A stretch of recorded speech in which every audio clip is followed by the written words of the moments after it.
سنگھ کی کتاب ہے، یہ عربی کتاب ہے، اس کا اردو ترجمہ ہے۔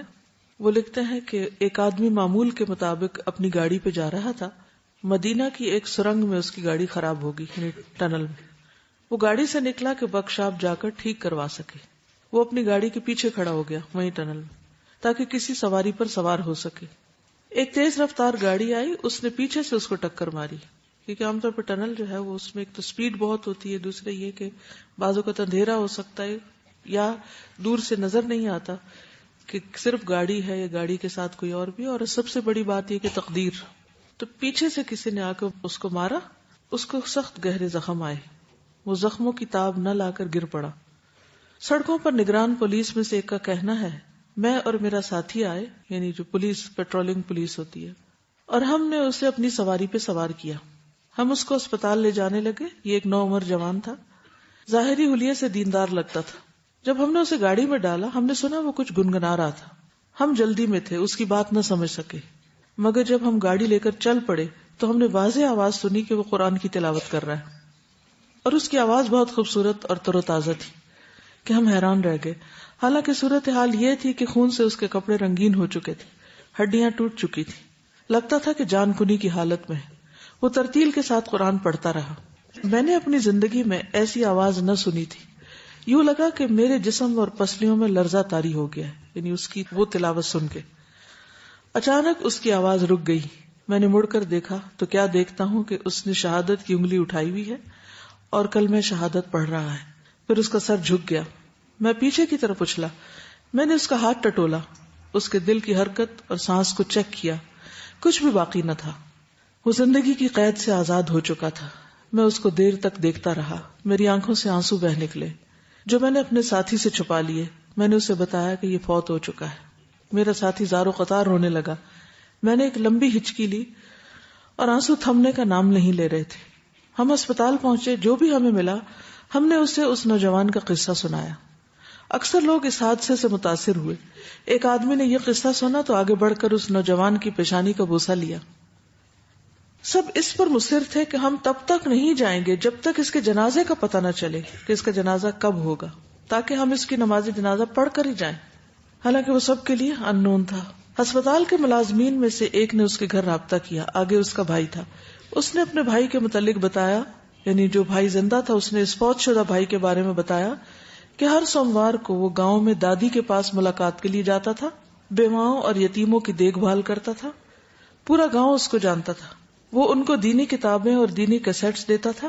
وہ جب جاتا تو اس کی گاڑی چاولوں اور چینی سے بھری ہوئی ہوتی، وہ جا کر تقسیم کرتا، حتیٰ کہ وہ بچوں کی مٹھائی بھی نہیں بھولتا تھا کہ ان کو خوش کر سکے۔ جو بھی اس کو سفر کرنے سے روکتا وہ اس کو منع کر دیتا اور کہتا کہ میں لمبے سفر سے فائدہ اٹھاتا ہوں، یعنی میں گھبراتا نہیں، میں اس کو انجوائے کرتا ہوں۔ راستے میں قرآن حفظ کرتا ہوں اور اس کی دہرائی کرتا ہوں، دینی کیسٹس اور لیکچر سنتا ہوں، اور میں اللہ کے ہاں ثواب کی امید رکھتا ہوں کہ مجھے ہر قدم کا ثواب ملے گا، کیونکہ نیکی کے راستے میں جا رہا ہوں۔ اگلے دن مسجد نمازیوں سے بڑھ گئی۔ میں نے مسلمانوں کے بھاری مجمع کے ساتھ اس کا جنازہ پڑھا۔ نماز سے فارغ ہو کر اس کو قبرستان لے گئے۔ بالآخر ہم نے اس کو تنگ و تاریک قبر میں دفنا دیا۔ آخرت کے جہان کا اس کا یہ پہلا دن تھا، اور گویا کہ میرے لیے اس جہان کا بھی پہلا دن، کیونکہ میری بھی زندگی بدل چکی تھی۔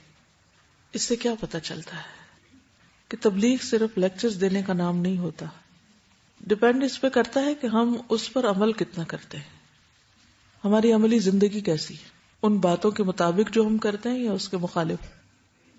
اور یہی کسی شخص کے بہترین آثار ہو سکتے ہیں کہ مرنے کے بعد لوگ بغیر اس کو جانے اس کا جنازہ پڑھیں، اس کی نیکی سے متاثر ہو کر، حالانکہ وہ اس کو زیادہ نہیں جانتے تھے، بس یہ آخری وقت کا عمل، چھوٹا سا عمل، یہ عمل کی تبلیغ تھی۔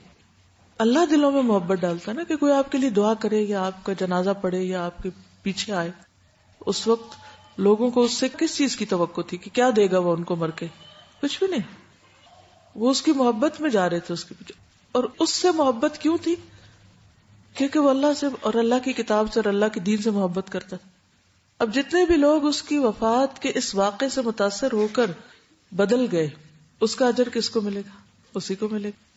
تو حقیقت یہ ہے کہ جو اچھا خاتمہ ہے وہ انسان کی سب سے بڑی خوش قسمتی ہے۔ کوئی بات آپ کہیں گے اس واقعے سے؟ جی زندگی میں اس کا جو عمل تھا اور جس پر اس کی استقامت تھی اور لوگوں کے روکنے کے باوجود وہ اپنی نیکی پہ ڈٹا رہا، وہی عمل اس کا آخری عمل بن گیا. اسی راستے میں اس کی موت آ گئی. ان الذین آمنوا وعملوا الصالحات سیجعل لهم الرحمن ودا.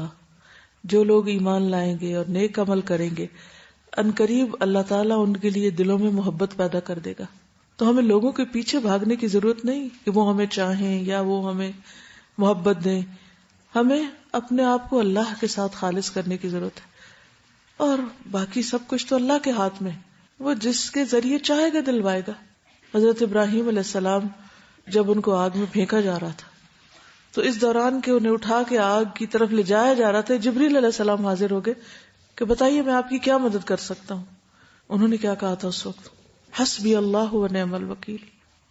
آپ کی مدد نہیں، اللہ کی مدد چاہیے. اور اللہ ان کو کافی ہو گیا. بندے تو خود محتاج ہیں، مخلوق تو خود محتاج ہے، لیکن اتنا توکل ہو اللہ پہ تو پھر ہم کہتے ہیں نا. ورنہ تو ہر وقت ہماری نظر اس پہ ہوتی ہے جو لوگوں کے ہاتھ میں ہوتا ہے کہ کسی طرح یہ ہمیں کچھ دے دیں، ان سے ہمیں کچھ مل جائے. جبکہ سارے خزانوں کا مالک کون ہے؟ اللہ. اللہم لا مانع لما اعطیت ولا معطی لما منعت ولا ينفع ذا الجد منک الجد.